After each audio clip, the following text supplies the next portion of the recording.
तर मुंबईच्या लोअर परळमधील चाळीमध्ये कोल्हापूरच्या गुलेवाडी गावातील ग्रामस्थांनी 1962 साली एक खोली विकत घेतली होती।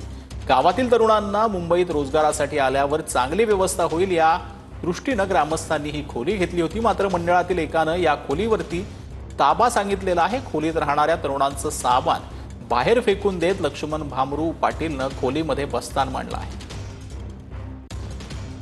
कोल्हापूर जिल्ह्यातील चंदगड तालुक्यामध्ये एक गाव आहे गुलेवाडी गाव। त्या गुलेवाडी गावातील जे ग्रामस्थ मंडळ आहे त्यांच्या वतीने मुंबईमध्ये एक घर घेण्यात आलेलं होतं आणि सध्या ते घर आपण या ठिकाणी दृश्यांमध्ये बघत आहोत। त्या मंडळातील एका व्यक्तीने मात्र आता या घरावरती दावा केलेला आहे। त्यानंतर त्या व्यक्तीने इथे येत हे जे सर्व ग्रामस्थ ह्या घरामध्ये राहत होते त्यांचं सर्व सामान बाहेर फेकून दिलेलं आहे। नेमकं त्यांच्या समस्या काय ते जाणून घेऊयात। आमची आता कोर्टामध्ये पण केस आहे, आमच्या सर्व प्रूफ आहे त्याच्यामध्ये।